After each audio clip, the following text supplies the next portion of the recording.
I don't know, I just felt compelled to make a video talking about stigma and what is stigma, and that the media portray Tourette syndrome as comedic, I dare say, before the swearing condition, and we know it's not. We live with it, we know it's not. The difficult thing is when you hear people saying let's get rid of the stigma, and then I don't know, I can only talk for myself, I feel like I'm part of the stigma, in the sense that the stigma that they want to get rid of is a bit about swearing in Tourette's, when I've got coprolalia, and I'd say the vast majority of people I know have coprolalia. I think the statistics are wrong, about 10%. I think it's way, way higher. But copra is just another tic, like blinking's another tic, like coughing's another tic. And if we're going to bring somebody to task about it, let's take legal action against, you know, a production company. People make lots of videos about the humorous side of Tourette syndrome, and they're popular. You see them all over, show TikTok, flipping YouTube, but we all know that Tourette's isn't about humour. It's just that people wish to share the humorous side of things. And I've got to say, I do find that it's a slant at me because I've got coprolalia, maybe because I've been in a few documentaries, and when you go to make these documentaries, you say to people, listen, the production team, yeah, I will make this as long as I can get across what Tourette's is really like. And they cover every aspect of your life. But one thing that puts bums on seats is when someone seems to be out of control. It creates drama. Someone seems to be swearing and shouting. And, you know, this is what, I won't say they concentrate on it because they get the full story, but it is highlighted in it. But then that's not a parody, that's someone's life.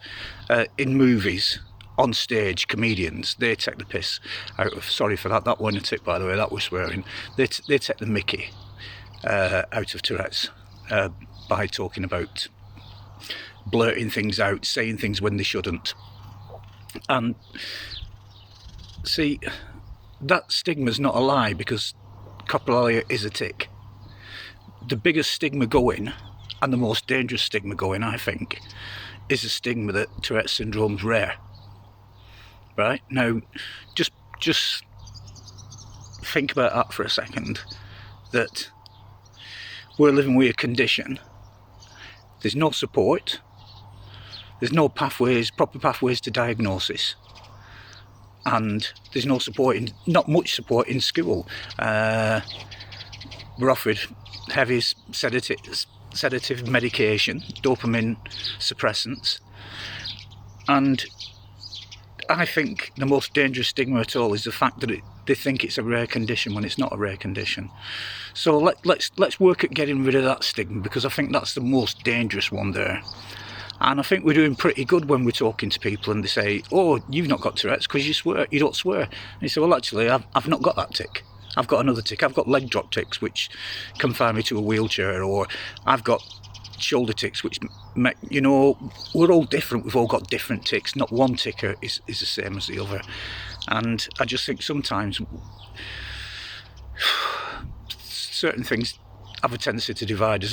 In the past, and I know people, friends I've spoken to, we felt like social lepers because of our coprolalia, and it brings a lot of unwanted attention.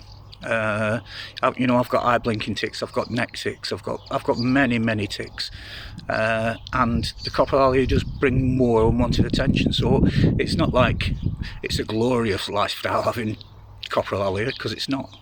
But I honestly think if we all get our heads together, all stick together, support each other, and work at the real stigma, which I think the real stigma is that Tourette syndrome is a rare condition when it's not a rare condition. And if we can get rid of that stigma and let everybody know how frequent Tourette's is, then we'll start getting took seriously, we'll start getting treatment, we'll start getting support, and I think that's just the best way. And you know, people are going to say stuff like that, you know, people will always take the mickey out of things. All I wish for with Tourette syndrome is that we get an equal footing with every other disability. So when we are discriminated against, we can take action. Our friends in Italy have done this already with having a YouTube video removed and also written an apology. So it can be done. So let's just stick this together anyway. I'm liking the sound of my own voice too much here, so fuck the club.